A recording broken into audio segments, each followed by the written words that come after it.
Hey everybody, I read a Murakami book. I'm cool now. So yeah, I have read Kafka on Shore and I had a good time with the book.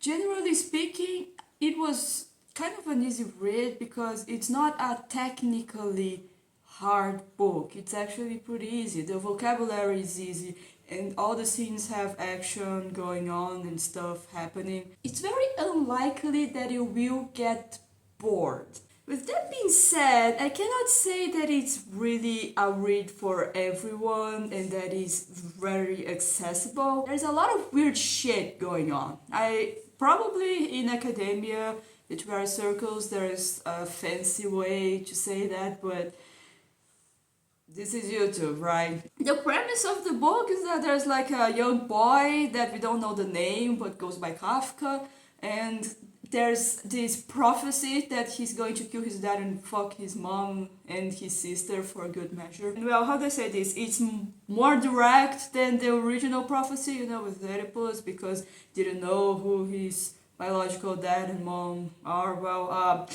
yeah, he knows his dad and the dad dies. And apparently he killed him, or maybe he didn't, because in the book they kind of say that the old guy did the job for him. But anyway, I'm getting off track here. So there's also this second plot with a old guy that is suffering from some kind of mental retardation. I don't know, he can't read, he can talk to cats, and he gets embroiled into this huge thing. So I know that I'm sounding really abstract right now, but trust me, that's the vibe of the book. Sometimes you just don't really know what's going on. You're on this quest to go to this place to do a thing and you don't really know what is gonna happen. The old guy just stumbles into this truck driver and the truck driver just takes along for the ride. It's like, yeah, let's go to this place. I just think, why not? And you're reading that, I'm like, yeah, sure, let's follow them in their journey. And the reason why I say that this book is not very accessible is because there's a lot of sex, weird shit, and you might get freaked out because of that. But I'm not going to say that it brings this book down, because there's this scene. There are two characters in a car and they're driving and they're listening to this classical music. I forgot which one it is. And the guy that's driving, he says, well, I love this piece and I listen to this all the time. And the reason I listen to it all the time is because this piece has never been played perfectly from beginning to end all at the same time. And the reason for that is because this piece is very boring.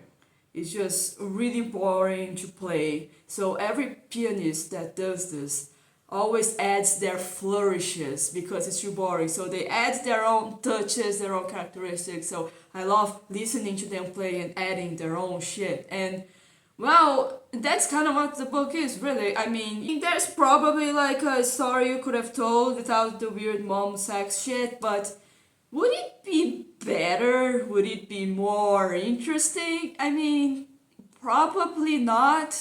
Here's the thing.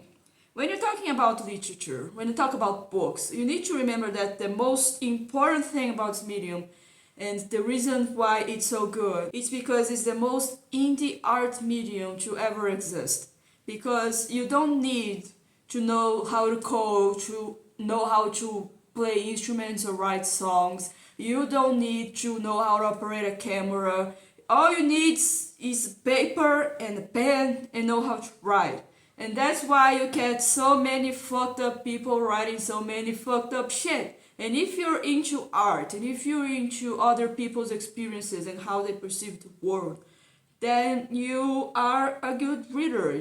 Literature is the medium for you, because any weirdo can write whatever they want, and you can read that. So if you are a person, a reader, that likes reading and likes experiencing what other people have to say or how they perceive the world or how their mind works, this probably shouldn't really turn you off. I mean, I'm not saying that you're weak or that you're lazy if it does, because, I mean, tastes are tastes. I don't read everything that's ever published. I have tastes and things that I wouldn't read. But this is weird in a good way. It's very surrealist. There's like haunted forests, there are copyrighted characters and none of this gets explained, and it's a hell of a ride. I particularly really enjoyed it. And I think you will too. If you go into it with an open mind, you will see that it's a very fun book. I had a good time and you probably will too. So